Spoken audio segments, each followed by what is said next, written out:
Économie de Max sur i24 News, soyez les bienvenus, voici les titres de cette édition. Le Salon international du tourisme pour la Méditerranée a lieu cette semaine à Tel Aviv, l'occasion de faire le point sur les chiffres records du tourisme en Israël. 3,5 millions de touristes en 2013, un gain de 8 milliards d'euros pour l'économie israélienne. Mer, désert, lieux saints, high-tech, que manque-t-il à l'offre israélienne? On en parle avec Dan Lévy. Et puis nous partirons à la découverte de ce qui constitue peut-être une nouvelle forme de tourisme, le tourisme politique. Hébron accueille des visiteurs qui cherchent à comprendre le conflit israélo-palestinien en parcourant la ville où reposent Abraham, Isaac et Jacob. On y revient dans quelques minutes. Voilà pour le sommaire, merci d'être avec nous et avant d'y revenir, un coup d'œil sur l'essentiel de l'actualité économique avec d'abord ce soulagement aux États-Unis. La Chambre des représentants a approuvé hier sans condition le relèvement jusqu'au 15 mars 2015 du plafond de la dette fédérale. Le plafond théorique avait été atteint vendredi dernier. Lundi, le Trésor américain avait adopté des mesures d'urgence. Alors le Sénat devra maintenant valider cette décision, mais le plus dur est fait. La crise budgétaire américaine obtient donc un sursis d'1 an. Pour ce vote, il y a 221 oui et 201 non. Le projet de loi est adopté sans objection. La motion de réexamen est posée sur la table. Et seulement 28 républicains ont soutenu le texte. Les républicains majoritaires, on le rappelle, à la Chambre basse du Congrès américain. Cap sur la Chine avec des indicateurs plutôt encourageants, ceux du commerce extérieur, plus 14% sur un an en janvier pour l'excédent commercial de la deuxième puissance économique mondiale. Il atteint 31,9 milliards de dollars. Les exportations grimpaient plus vite que les importations, plus 10,6% contre plus 10%. La demande reste forte pour les produits chinois. La demande intérieure chinoise confirme, elle aussi, sa solidité.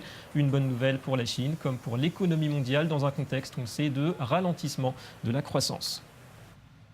En Europe, on parle à présent de Barclays, l'une des 5 plus grosses banques britanniques. Elle était au cœur du scandale de manipulation des taux de change. Le groupe financier compte supprimer cette année 10 à 12 000 postes sur les 140 000 personnes qu'il emploie à travers le monde. 7 000 de ces suppressions concernent le Royaume-Uni. Barclays affiche pour 2013 un bénéfice imposable en baisse de 26% sur un an. La banque a perdu 1 milliard de dollars au dernier trimestre et c'est sans doute pour remonter le moral de ses employés, ce qui reste en tout cas, que Barclays a augmenté le montant de ses bonus distribués en 2013, plus 13%, l'équivalent d'un peu moins de 3 milliards d'euros. Et loin de là, le déficit des paiements courants de la France s'est contracté en décembre à 1,2 milliard d'euros. Il atteignait 1,9 milliard au mois de novembre. C'est la Banque de France qui l'a annoncé ce matin. Et puis la Cour des comptes a fait part de son pessimisme quant à l'hypothèse d'une réduction du déficit de la France à 3% du PIB. Elle propose de rationaliser la gestion publique pour obtenir des économies. Nous constatons, je tiens à le dire, un effort considérable de notre pays pour mieux maîtriser les comptes publics, mais les résultats sont plus limités, plus lents qu'il n'était prévu. Voilà, et puis en bref, sachez que le numéro 1 mondial des constructeurs automobiles, Toyota, procède à un rappel géant de plus de la moitié de ses modèles hybrides Prius actuellement en circulation dans le monde. Au total, 1,9 million de véhicules sont concernés. C'est le premier rappel pour cet emblème de l'image écolo qui est parvenu à se forger en une quinzaine d'années, le géant industriel japonais. Allez, notre dossier tourisme, rien n'y fait. Malgré les campagnes de délégitimation et les appels au boycott, jamais Israël n'a accueilli autant de touristes étrangers. Ils étaient 3,5 millions à visiter le pays. Alors on vient en Israël pour des raisons multiples, lieux saints et sites historiques, stations balnéaires ou encore l'attrait pour le high-tech, la Startup Nation. Et le Salon international du tourisme pour la Méditerranée avait lieu hier et aujourd'hui à Tel Aviv. Anthony Less mettait sur place. Cette année, 1500 exposants se sont réunis au Salon international du tourisme à Tel Aviv. Plus de 3,5 millions d'étrangers ont visité Israël en 2013, un secteur en augmentation constante. Et rien que pour ce mois de janvier, malgré les tensions dans la région ou les appels au boycott, le ministère du Tourisme a observé une affluence en hausse de 9% par rapport à l'année dernière. Tout d'abord, je crois que ceux qui veulent nous boycotter ne réalisent pas quelle est la réalité en Israël. Mais de fait, la vérité, c'est que venant de France, d'Allemagne, de Grande-Bretagne ou d'Italie, les visiteurs sont 5, 6 ou 7 fois plus nombreux en Israël que l'an dernier. L'offre aérienne low cost explique en partie cette hausse des visiteurs. Une offre à moindre coût qui compense par ailleurs la hausse du niveau de vie israélien. Low-cost airlines are starting to fly to Tel Aviv. Les lignes low cost ont été ouvertes à Tel Aviv. Elles nous amènent une clientèle jeune et nombreuse. Ces gens qui viennent ici ne veulent pas dépenser une fortune pour juste 3 heures de vol. Nous leur offrons des campings, nous leur offrons des auberges de jeunesse et des appartements. Israël a beaucoup d'offres dans ce domaine. Israel has a lot to offer in that. La vieille formule avion plus hôtel n'est plus d'actualité. Les offres touristiques doivent être davantage personnalisées. People more interested in special tours. Les gens sont en demande de tours plus spécialisés. Si vous faites un tour privé, par exemple, pour un couple ou 10 personnes, ils peuvent avoir différents styles de tours, davantage qu'en étant en groupe dans un bus.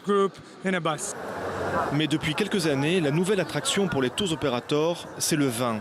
En 10 ans, la boisson alcoolisée n'a cessé de gagner en qualité. Les guides, ils viennent vers nous, nous connaissent, ils viennent avec des groupes et savent où nous sommes. Ils savent qu'on fait du bon vin et qu'on a un très beau vignoble, et ça aide bien sûr. Seul secteur qui n'est pas encore très développé, l'écotourisme. Les activités sportives sont encore le meilleur moyen de découvrir la nature. Et en ces temps de Jeux Olympiques, à défaut de neige, vous pouvez vous rendre dans le Negev et surfer sur le sable. Nous faisons du sunboard dans le désert du Negev. C'est évidemment du sable et pas de la neige.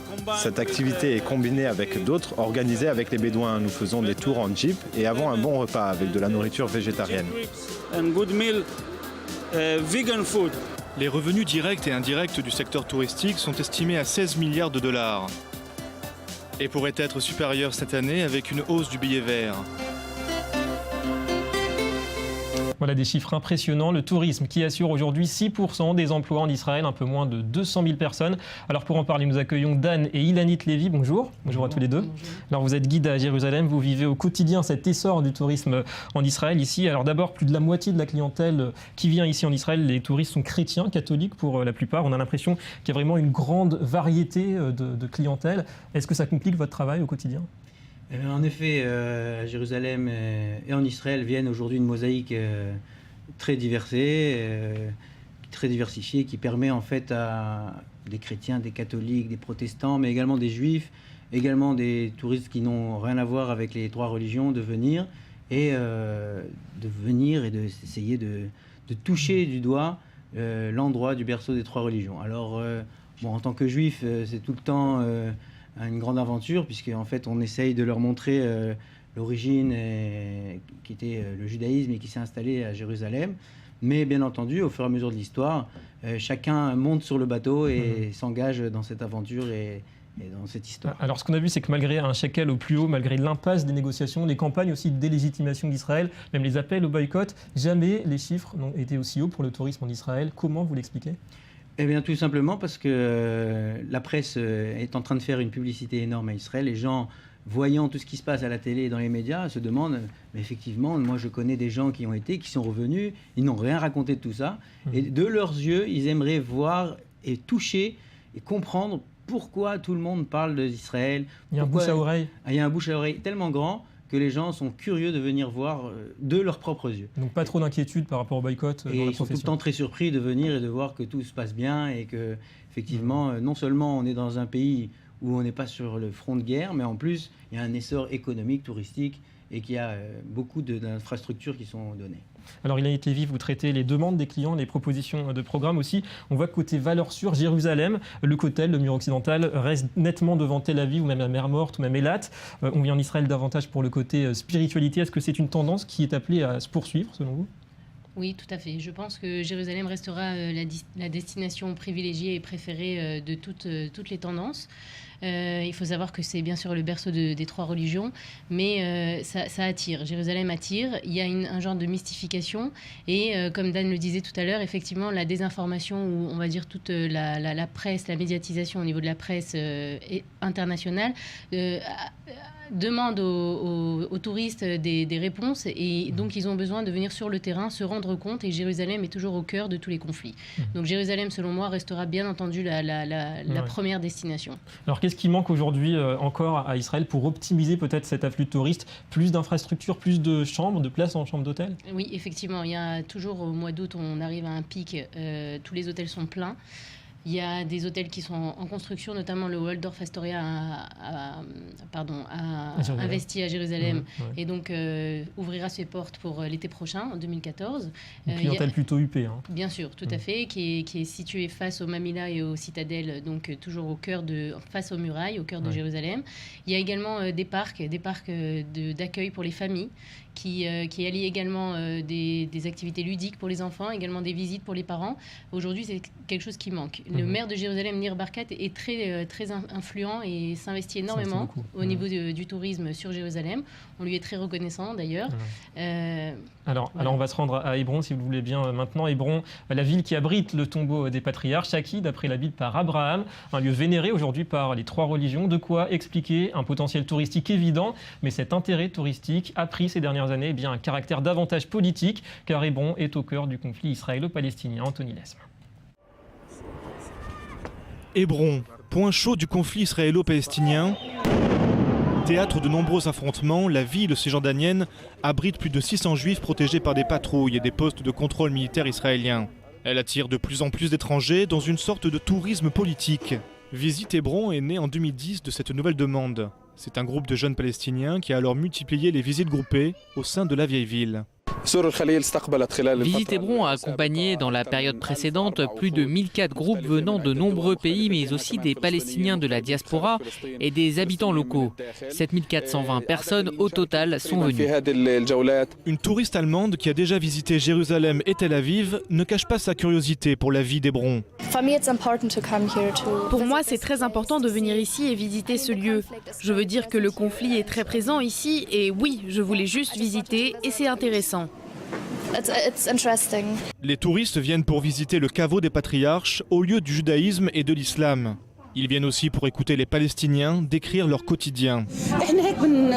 Nous montrons au monde comment nous vivons. Nous vivons sous occupation, mais nous pouvons résister. Et avec tous les obstacles au travers de notre route, ces tours opérateurs soutiennent notre résistance. Côté juif, des tours opérateurs sont aussi organisés, insistant davantage sur les origines hébraïques de la ville biblique. En 2013, les statistiques officielles montrent que le nombre de visiteurs à Hébron est en croissance, avec près de 480 000 touristes.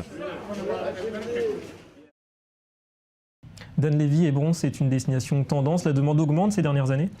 Effectivement, comme on vient de le voir, le conflit est bien présent à Hébron, mais les gens cherchent à comprendre en fait la source du conflit. Et automatiquement, ils arrivent à faire un retour aux sources, de se mettre dans les passages de la Bible. Et effectivement, ils ont envie de comprendre, et c'est pour ça qu'ils prennent tout ce qu'il faut, que ce soit un tour opérateur, que ce soit un guide, pour faire des visites et comprendre d'où le conflit naît et comment 2 peuples peuvent se retrouver au même endroit et essayer de tenter de vivre ensemble avec les aléas de la vie. Ouais. Et vous pensez que dans l'état actuel des choses, cette tendance, elle est vue d'un bon œil par les autorités israéliennes aujourd'hui? L'autorité israélienne et le gouvernement a placé la mer Tamarpela, qui est en fait le caveau des patriarches, comme étant un site de haut lieu du patrimoine juif. Et donc effectivement, de nombreux budgets ont été débloqués pour développer ce site touristique. Merci Dan Lévy d'avoir accepté notre invitation. Merci pour toutes ces explications. Et on va passer au Media Watch. Le Media Watch avec cette question: jusqu'où iront les ambitions de Christine Lagarde? La Française dirige le FMI. Elle pourrait bien, dans quelques mois, prendre la tête de l'Europe. L'hebdomadaire britannique The Economist y croit, en tout cas. Bonjour, Joanna Citruc. Bonjour. Alors, c'est du sérieux, visiblement, cette hypothèse. Oui, cette année, il faudra choisir donc un nouveau président de la Commission européenne, poste actuellement occupé par José Manuel Barroso, ainsi qu'un nouveau président du Conseil européen pour remplacer Herman Van Rompuy. Et selon The Economist, la candidate idéale, c'est Christine Lagarde, principalement grâce à son CV plutôt international. Elle a été donc, je vous rappelle, plusieurs fois ministre, dont ministre des Finances sous Sarkozy. Elle a été également dirigeante d'un grand cabinet d'avocats à Chicago et elle est actuellement présidente du FMI. Le problème, c'est justement que son mandat, donc à la tête du Fonds monétaire international, ne s'achève qu'à l'été 2016. Et un autre problème, et pas des moindres, c'est que c'est que pour l'instant, on ne sait pas si Christine Lagarde sera candidate pour présider l'Europe. Il y a beaucoup de questions autour de cette hypothèse. Alors un chiffre étonnant à présent, 3,5 millions de dollars, c'est ce qu'aurait coûté un iPhone s'il avait été produit en 1991. Oui, un blogueur s'est amusé en fait à comparer les prix des composants de l'iPhone 5S entre 1991 et aujourd'hui. Et le résultat est sans appel, les prix ont tous diminué. Par exemple, en 1991, un disque dur de 1 gigaoctet coûtait environ 10 000 $. Aujourd'hui, c'est seulement 4 cents, donc ça fait une très grosse différence.